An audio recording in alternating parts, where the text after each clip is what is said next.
once again, Psalm 23.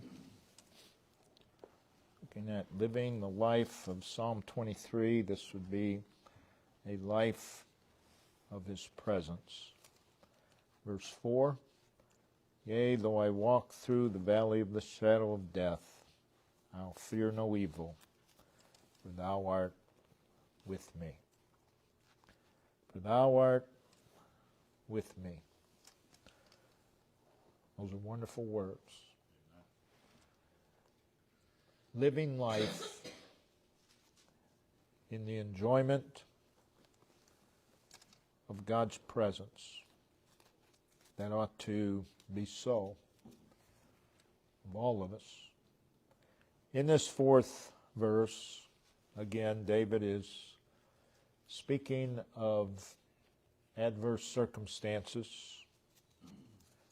difficulties, and trials of life.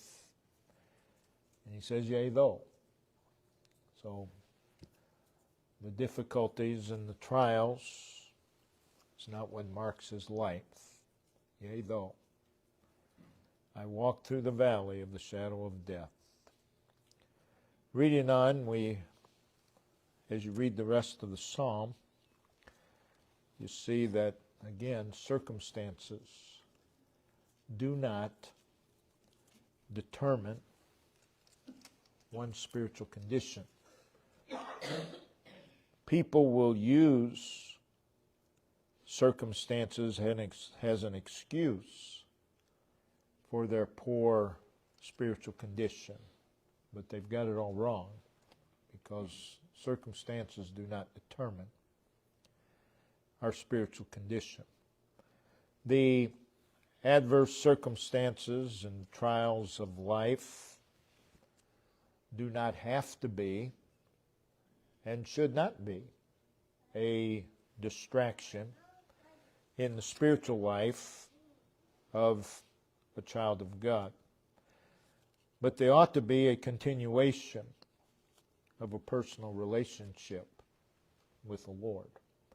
That's what the trials of life ought to be. Never use the trials of life as an excuse not to serve the Lord, or the trials of life as an excuse for our spiritual condition. So, the circumstances of life, whether they be what we consider positive or what we consider to be trying and adverse, that's not what is to define us. It's not what is to shape the character and life of a child of God.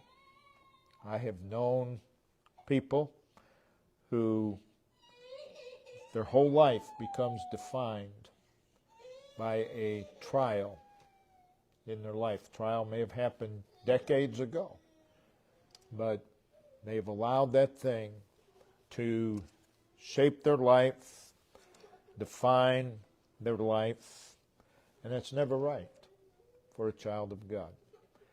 In this verse, the psalmist not only states the inevitability of the valley, but he states also the blessed personal experience that one can have while in the valley. And that's what matters. The valley is not what matters. The valley is not the main thing. The main thing is our relationship to the Lord. And that's what matters. The valley is not what matters. People make it to be what matters, but it's really not. It's not what matters. What matters is our spiritual condition. So, we see here, he says, Yea, though I walk through the valley of the shadow of death, I'll fear no evil, for Thou art with me. He's enjoying the presence of God. There's a tone of excitement, Thou art with me. There's a tone of assurance. No matter what happens in that valley? He knows this. Thou art with me. Thou art with me. Present tense. Ongoing. Continuous. Each step we take, again, he's going through the valley. He's progressing through the valley. And each step of the way he can say, Thou art with me. Thou art with me. And that's what matters. Not the valley. So we see we are to live our lives, we'll call it practicing the presence of God. We know God is present everywhere, and we'll get into that in a minute. But to practice the presence of God, what does that mean? Well, I believe it's a conscious awareness of His presence. We ought to always be able to say with confidence, Thou art with me. A conscious awareness of His presence. A conscious awareness of His presence changes everything. It changes our perspective. It changes the way we think. It changes the way we act. A conscious awareness of God's presence. It's simply meeting God in everyday life. Going with God in everyday life. And I believe that's what this fourth verse is telling us. You're going to go through the valley. We live in the valley of the shadow of death. But go with God. You're going to go there. Go with God. Don't go alone. You don't have to. Go with God. And that's true with everything in our life. Just go with the Lord. And what a difference it makes. So we know that we have the omnipresence of God, which declares the immensity of God. It simply means that God is in all places at the same time. He is presently, right now, in all places in the past. Everything that's happened in the past, God is there right now. He is presently there in the past. He is presently in all places in the present. And He is presently, again, in all places in the past. He is presently in all places in the present. And He's presently in all places in the future. He's always everywhere. That's what we mean by the omnipresence of God. Always, everywhere present. Always, everywhere present in place, present in time. And as we've said before, and wherever God is, and He's everywhere, He's God. He's God. Never less than who He is. It is Psalm, if we go over there, Psalm 139. Psalm 139. And verse 8. He asked in verse 7, Whither shall I go from Thy Spirit? Whither shall I flee from Thy presence? There's nowhere you can go. Nowhere you can go where God isn't. He says, if I ascend up into heaven, Thou art there. And He's there as God. Because everywhere He is, He's there as God. And if I make my bed in hell, behold, Thou art there. So here we have the vertical presence of God. Heaven and hell. Go as high as you can go as low as you can go. Behold, Thou art there. And again, it is if I, thou art. It doesn't matter what the if is, thou art. Thou art. If I, thou art. Doesn't matter what you do. Doesn't change who God is. If I, thou art. And if I, thou art there. So again, if I go all the way up to heaven, or if I could descend down to hell. So it's the highest and the lowest and all in between. And God is there. And He's presently there. It's not like He'll be there. People will say, well, God will meet you there. Well, yeah, that's true, but He's already there. He's already there. So it's more like you'll meet God there. But He's already there. In verses 9 and 10, He says, if I take the wings of the morning and dwell in the uttermost parts of the sea, even there shall thy hand lead me, and thy right hand shall hold me. There you have the horizontal presence of God. East to west. Doesn't matter how far you go. God is there. That's the omnipresence of God. In Deuteronomy chapter 4. Deuteronomy chapter 4. In verse 39. Know therefore this day, and consider it in thine heart, that the Lord, He is God. Okay, we need to just stop right there. There's not a period there, but it's a good place to stop. We need to know and we need to consider. The Lord, He is God. That never changes. The Lord, He is God in heaven above, and upon the earth beneath. There is none else. All through the Scriptures, God's omnipresence is either declared or implied. In Isaiah 66 and verse 1, very familiar verse, one of my favorites, Isaiah 66 and verse 1. Thus saith the Lord, the heaven is my throne, and the earth is my footstool.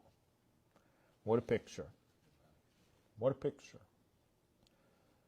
Again, it tells us of the vastness, the extensiveness of God. The heaven is my throne. The earth is my footstool. Speaks of the enormity, the immeasurableness of God. Speaks of the infinity of God. Speaks of the significance of God. Speaks of His greatness, His magnificence. The sun is like 93 million miles from the earth. But the heaven that God is speaking of here in Isaiah 66 and verse 1 is beyond that. It's way, way, way beyond that. The galaxy Andromeda is about 2 million light years away from the earth. 2 million light years. That is 6 trillion miles times 2 million. You can figure it out. That's a long way. And the heaven that God is speaking of in Isaiah 66 verse 1 is beyond that. And He's there. And always has been. And always will be. And all the space in between. Psalm 103 verse 19, we hear God say, the heaven is my throne. Well, let's turn there. Psalm 103 verse 19. Psalm 103.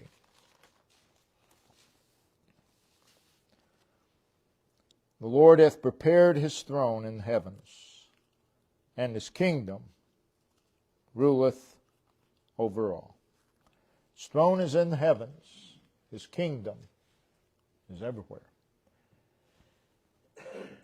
His kingdom, His rule is over all. So we have the omnipresence of God. That is a doctrinal truth. It's one that all of God's people are somewhat familiar with.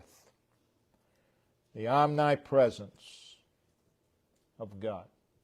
It's a wonderful truth. It's a truth that ought to grip our hearts. But a branch of God's omnipresence, and I believe this is what the psalmist is talking about, is the gracious presence of God. God is everywhere, but He's not everywhere in the same way. There is also the gracious presence of God. Thou art with me. That is, His presence is for us. His omniscience is for us. His sufficiency is for us. His love, His grace, His mercy, His long-suffering, His goodness, His faithfulness. It means it's all present for us. Thou art with me. Thou art with me. He's in the valley of the shadow of death, but God is there. And that's always true. God's everywhere. But this is something special. God is with me. And He feels and He sees the presence of God. It's reality. Thou art with me. The valley's real. The valley of the shadow of death is real. It's a reality. But thou art with me is more real than the valley. There's nothing more real than God and the presence of God. Do not allow Satan to make the valley more real to you than God. That's how he entangles people. We must never magnify the trials to be greater than God. And we have the propensity to do that, to magnify these things. So this is the gracious presence of God. God's presence for us. It is the presence of relationship. It is the presence of His friendship. Thou art with me in a relationship way. You can believe in the omnipresence of God and have absolutely no relationship with God whatsoever. And in that case, the omnipresence of God really doesn't help you a whole lot. Doesn't bring a whole lot of comfort. But God's presence in a relationship way, in a friendship way, when you can say, Thou art with me, now that means something. That's special. It is the presence of acceptance and favor. Thou art with me. God has accepted us. It is the presence of His favor. So again, it's great. It's grace. It's His communing presence. Thou art with me. Not silent, but it's His communing presence. He speaks with us. So it is the infinite one there, wherever we are, for you and I, the finite. It is the sovereign ruler being there for His subjects. He's there for His subjects. Thou art with me. It is the Almighty there for our weakness. It is the omniscient one there for our ignorance. Again, it is God there for us. It is the all-sufficient one there for our poverty and our need. Thou art with me. So much so that we can lean upon Him. We can walk with Him. We can talk with Him. That's what this gracious presence is. Now, to live in the reality of that, of course, is to live enjoying the presence of God. For a child of God to say, oh yeah, I know God is everywhere, but they don't walk with Him, you're missing a great blessing. They don't talk with Him. They don't lean upon Him. His presence really isn't real to them, but this is the gracious presence of God. It is God's provision of Himself for us. Wherever we are, doesn't matter what the valley is. That's not the issue. What matters is that God is there, and He's there. It's God's provision for us. Notice in Psalm 91. Psalm 91.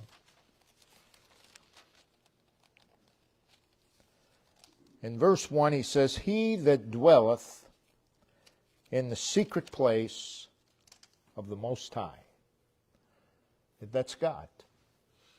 He's there. And we can dwell in Him. Shall abide under the shadow of the Almighty. That's enjoying the presence, this gracious presence of the Lord. I will say of the Lord, He is my refuge. So He's present as a refuge.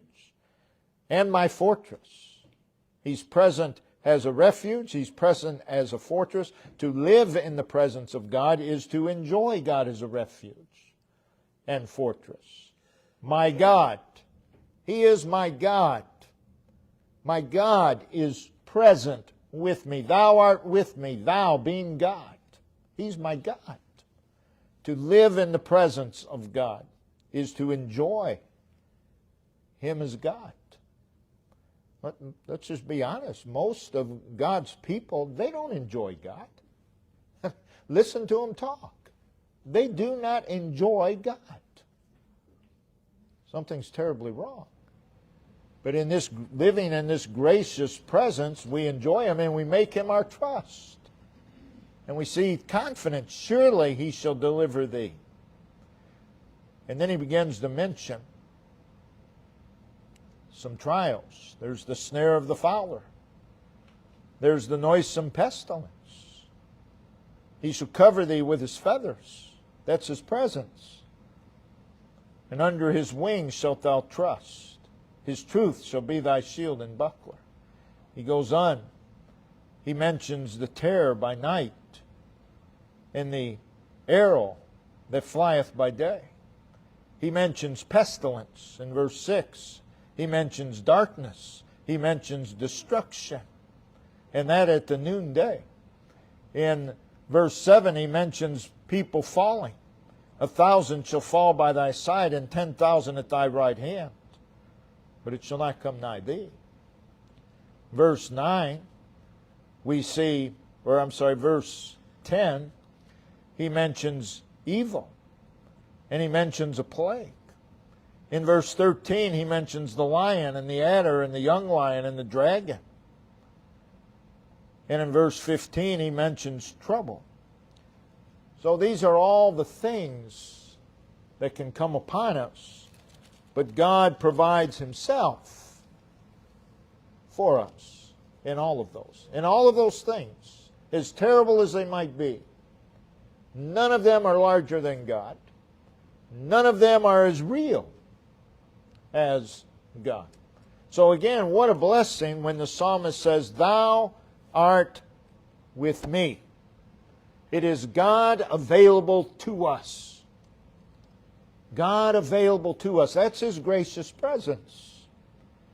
It means God is accessible to us, has our habitation, has our refuge, has our fortress, has our sanctuary, has our shield, has our shepherd, has our friend. Thou art with me. The gracious presence of God. It's something that we ought to live in the reality of every single day. Every day we ought to be able to say with confidence, Thou art with me. Nothing should change that. Doesn't matter how dark the valley. Doesn't matter how scary the valley. None of that changes. Thou art with me and for me to lean upon, to walk with, to go with. Now this special presence of God is presented and implied from the negative aspect. Notice in Genesis chapter 4, Genesis chapter 4 and verse 16. And Cain went out from the presence of the Lord. Now it's obvious that is not speaking of the omnipresence of God, because you can't get outside of the omnipresence of God. I believe it's talking about the protective presence of God, the gracious presence of God. Cain went out from the presence of God. You and I cannot go out from the omnipresence of God. No matter where we go, He is there. But, that being said, we can go alone. We can go without Him. Not His omnipresence, but His presence of blessing. We can leave that presence. Notice also Exodus 33. Exodus 33. This is Moses. In verse 13, he asked God to show him the way that I may know Thee, that I may find grace in Thy sight, and consider that this nation is Thy people. God answered him and said, My presence shall go with thee. That's the gracious presence of God. And I will give thee rest.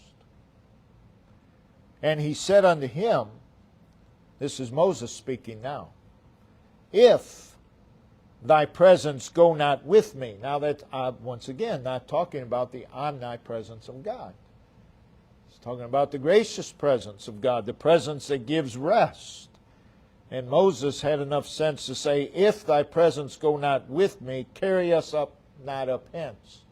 In other words, Lord, if your presence of blessing isn't going with me, I don't want to go there. And that ought to always be the case. For wherein shall it be known here that I and thy people have found grace in thy sight? Is it not that thou goest with us? This is how we know we have found grace in His sight, because He goes with us. And this is what David is talking about when he says, Thou art with me. Thou art with me. Also from the negative aspect, notice in Leviticus chapter 22. Leviticus 22 and the 3rd verse. Say unto them, whosoever he be of all your seed among your generations, that goeth unto the holy things which the children of Israel hallow unto the Lord, having his uncleanness upon him, that soul shall be cut off from my presence. I am the Lord. So we see we can be separated from the presence of God, not the omnipresence, but from His gracious presence. Psalm 10. Psalm 10.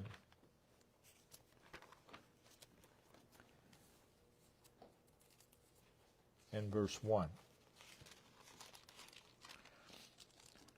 Why standest, this is a psalmist speaking to the Lord, why standest thou afar off, O Lord? Why hidest thyself in times of trouble? The psalmist here was not feeling the gracious presence of God. So he asked twice, why? Why? And any time we do not feel the gracious presence of God, we would be wise to ask why. Why? What is the reason? And I believe God will tell you. You might not want to hear it, but He'll let you know. Psalm 51, verse 11. Cast me not away from thy presence. This is David's prayer of forgiveness. And he pleads with God not to cast him away from His presence. Again, not His omnipresence, but His gracious presence. Take not thy Holy Spirit from me. Then over in Isaiah 59. Isaiah 59, very familiar. Verse 1, Behold, the Lord's hand is not shortened, that it cannot save, neither His ear heavy, that it cannot hear. But here's the reason that it seems to you that the Lord's hand is shortened and that His ear is heavy. Your iniquities have separated between you and your God. So there's a separation from the gracious presence of God. And your sins have hid His face from you, that He will not hear. But we ought to desire to at all times be able to say, to know for certainty, Thou art with me. Thou art with me. There's a huge, huge, huge difference between going through a trial separated from God's presence and going through a trial with God. Night and day. Polar opposites. We do not have to go through a trial separated from God. We do not have to go through any day separated from God. And as soon as we feel the least bit of separation, we ought to be praying.